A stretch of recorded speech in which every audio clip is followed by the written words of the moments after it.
and their child is showing the same symptoms as having celiac disease, but when they get tested, they have shown that they don't have celiac disease. Welcome to the Healthy Celiac Show. I'm your host, Belinda Whelan from belindawhelan.com, and here you will learn to live your very best life with celiac disease. So we are going to be talking all about health-related topics because you, my friend, are more than just a woman with celiac disease. Be sure to hit that subscribe button so that you don't miss an episode, and welcome to the show. So on today's show, I wanted to talk about non-celiac gluten sensitivity because I see more and more people getting frustrated when they get their children tested for celiac disease when they have celiac disease themselves and their child is showing the same symptoms as having celiac disease, but when they get tested, they have shown that they don't have celiac disease. So the parent is frustrated. And I personally can vouch for this from experience because my son, from quite a young age, was starting to show symptoms of celiac disease. And when I questioned it with my personal doctor, she recommended that testing wasn't done until he was 3 years of age. And I didn't really like that. I didn't agree with it, but it was just one of those things where they just wouldn't test. No matter how much I pushed for it and requested it, he was 3 before we actually even were able to get a blood test done, to get anything sorted. And unfortunately, this was around the same time that COVID hit. So getting appointments at the hospital it was hard. It was really tough. And as it turned out, we were able to rule out celiac disease. So he actually has the gene for celiac disease, but he doesn't have celiac disease at this point in time. And saying that, he could actually have that gene triggered later on in life and he could have celiac disease. But at the moment, he has been diagnosed with non-celiac gluten sensitivity. So this is only because we pushed for it, because when they did all the testing for celiac disease, we had to put him on a very high gluten diet for 6 weeks before they would do the blood test. So when our doctor first did it, I told her that he hadn't eaten much gluten up until that point. She didn't care. She was just happy to do the blood test, which I knew was never going to be a great outcome. She then referred us to a hospital. We went to the pediatrics section of the hospital and we had appointment after appointment with people that it wasn't their expertise. They didn't know much about it.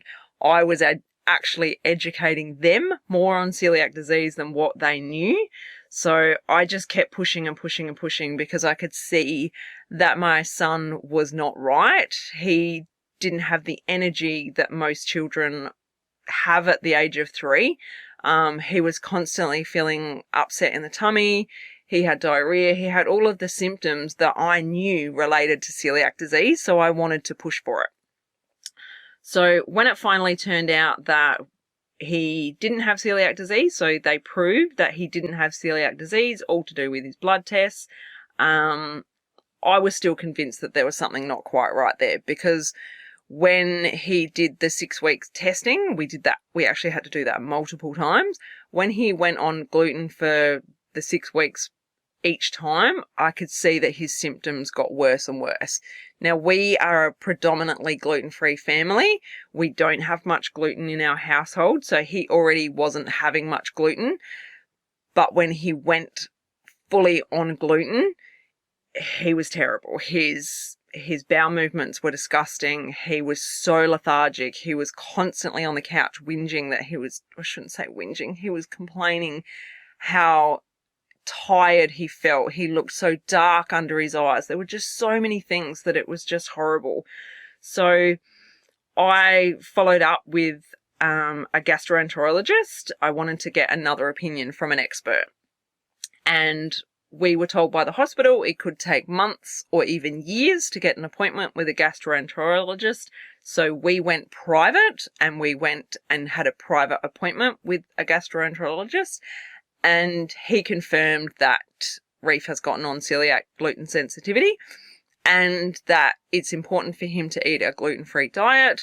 One of the things that I picked up on was he commented on it's not as serious as celiac disease, and it's not an autoimmune disease. However, he did say that if Reef gets older and wants to eat gluten, it's not going to be a big deal. He has to just deal with the ramifications of how he's going to feel. That didn't sit right with me, and I'll talk about that a little bit more in a moment. And then the same day that we had our private appointment, a letter arrived in the post. I can still remember the letter arrived that we had a confirmed appointment with the public health system, which obviously was going to save us a lot of money, but we still went along to our private appointment, and I decided we would still also go to our public appointment as it was free of charge, and I was able to get another opinion from a different gastroenterologist. So the next gastroenterologist basically said the exact same thing that the private one did, and said the same things along the lines of he needs to eat gluten-free, but if, he has a little bit of gluten here and there, it's not as serious as celiac disease. So me being me, that has to know everything, I came home and I researched the absolute heck out of it as much as possible, and it turns out that many people with non-celiac gluten sensitivity decide that it's okay to have a little bit of gluten. They're not as serious about it. They're not as strict about it as people with celiac disease.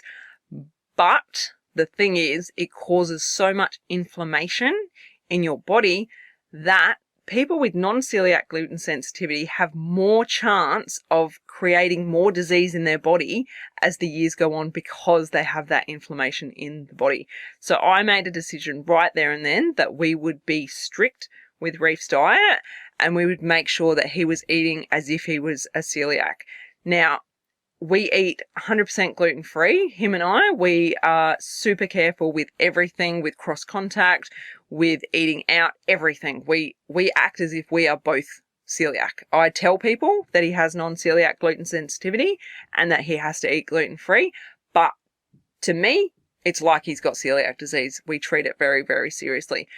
The only time that I let it slide is when he's been to a birthday party. I still ensure that he has gluten-free food, but if there's an instance recently where he was given pizza at a party and it was gluten-free pizza, but it wasn't pizza that I personally would eat because I know that there are risks there. So there are times when we do allow that tiny risk, but that is very, very, very few and far between. That is not a regular thing, and that is probably the one tiny little thing that makes it a little bit easier.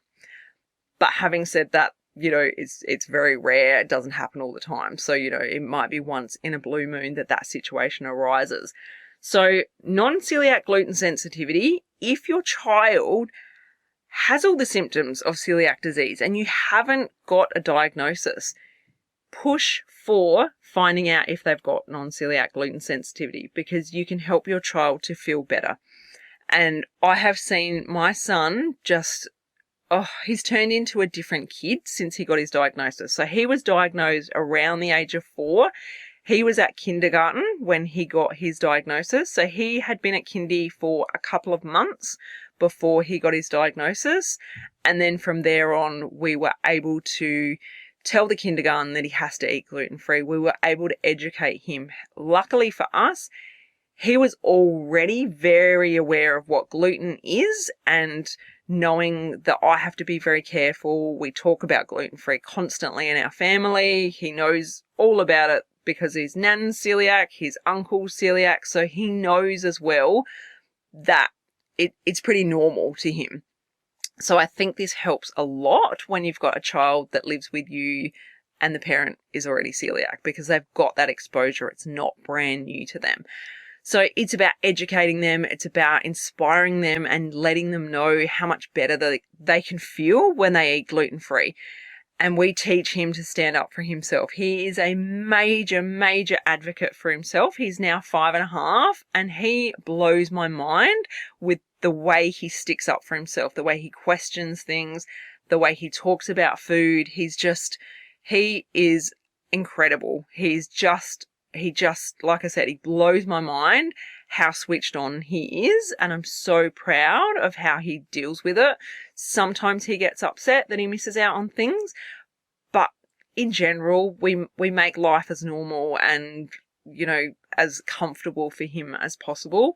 And he remembers how crappy he felt beforehand. So he knows it's important to eat gluten-free, and that's the best thing, that a child can remember how crappy they felt before and how good they feel now. So he has grown so much since he's gone off gluten. I cannot believe how quickly he grew in height when he went off gluten, and all of the horrible symptoms went away.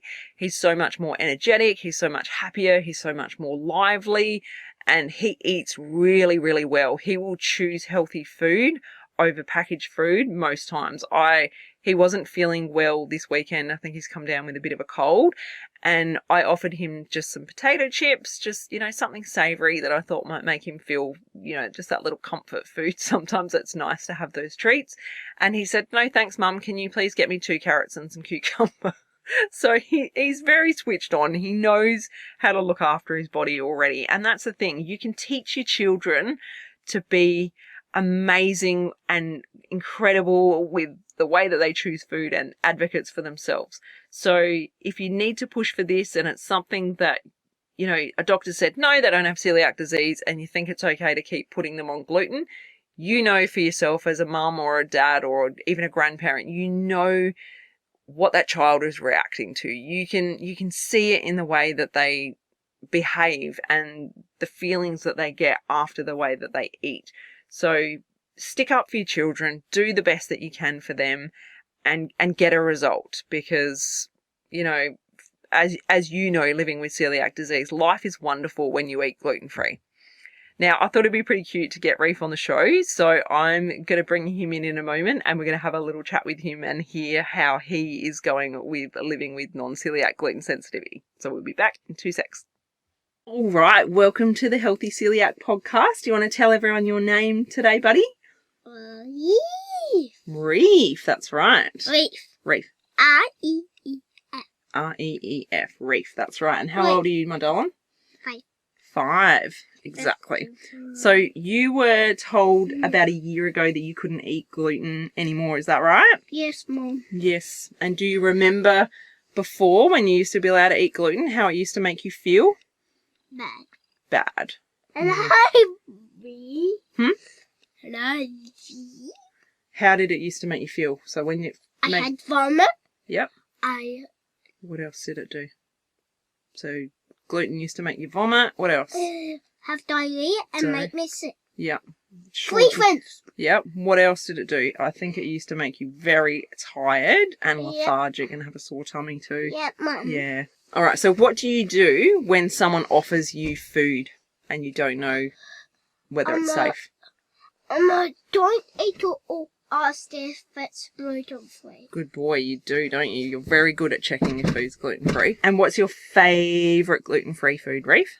Sushi. Sushi. Yummy, yum. And what do you wish you could still eat? What's the one thing that you miss? Oreos. Oreos. Do you think we have some pretty good biscuits, though? Or cookies? Yeah. Yeah, we do, don't we? We have some good options. And why is it important that you eat gluten-free food? Because otherwise I will have diarrhea. Yeah. Vomit, or make me sick, or get tired. Yeah, that's right. Well, thank you so much for being on the podcast today. You're definitely my cutest guest I've ever had. I love you. Oh, I love you too, my sweet boy. You want to say bye to everyone? Bye.